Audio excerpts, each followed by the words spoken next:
Greetings from Oxford, Ohio. I am Nicholas Money, an Anglo-American professor and science writer. I hope that all of you are enjoying this virtual rendition of the Ohioana Book Festival. Over the past 20 years, I've published several books that celebrate the microbial world, and I've focused on the biology of the fungi, which is my area of research expertise. In my latest book, The Selfish Ape, I depart from these microbiological concerns and consider what we are in scientific terms, how humans function in nature, and why we have damaged the biosphere. The subtitle, Human Nature and Our Path to Extinction, refers to my view of the inevitability of our disappearance. This book is a lot more uplifting than it might sound from this introduction. The Selfish Ape begins with a look at our unexceptional location in the cosmos, our evolutionary beginnings, and then I turn to how our bodies work, how we are encoded in genes, how the embryo and fetus unfold in the womb, how we think, and how we die.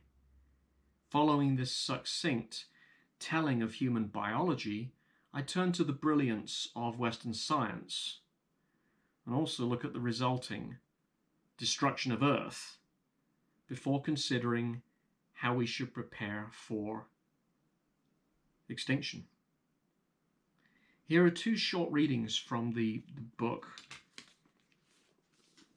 The first one comes from my chapter titled Genesis. It's on human origins.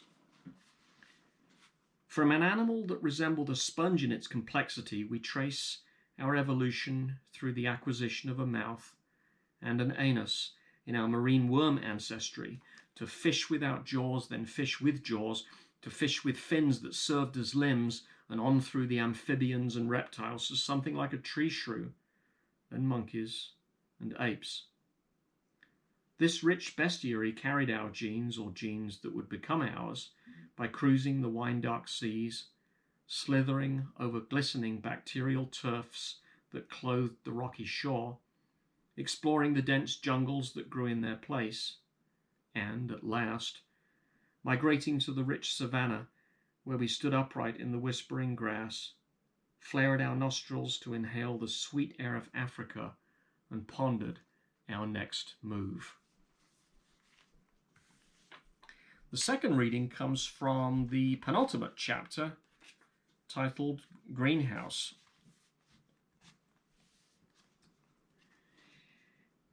Which begins, "The decline of our species was the natural and inevitable effect of immoderate greatness.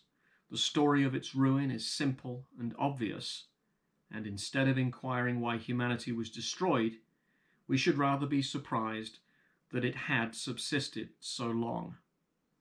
That's actually a paraphrase of Gibbon from his marvelous Decline and Fall of the Roman Empire.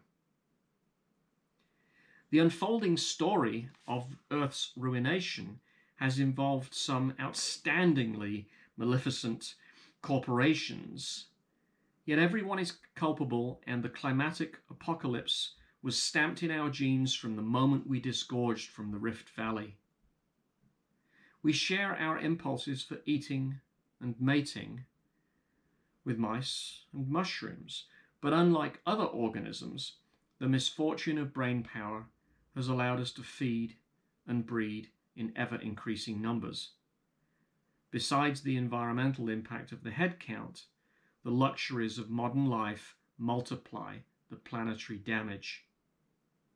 Most people want to live like royalty, and as opportunities present themselves, we have an understandable tendency to make life more comfortable.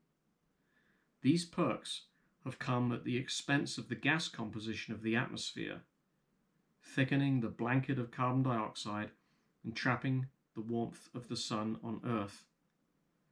It is not possible to be sure how far we will roast the planet, nor how fast we will heat up, but warmer we are getting.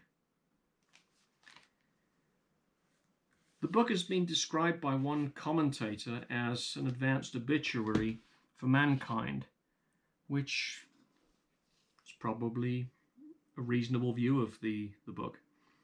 I argue that a sense of grace can come from recognizing the mess that we have made and thereby awakening a deeper appreciation of the rest of nature.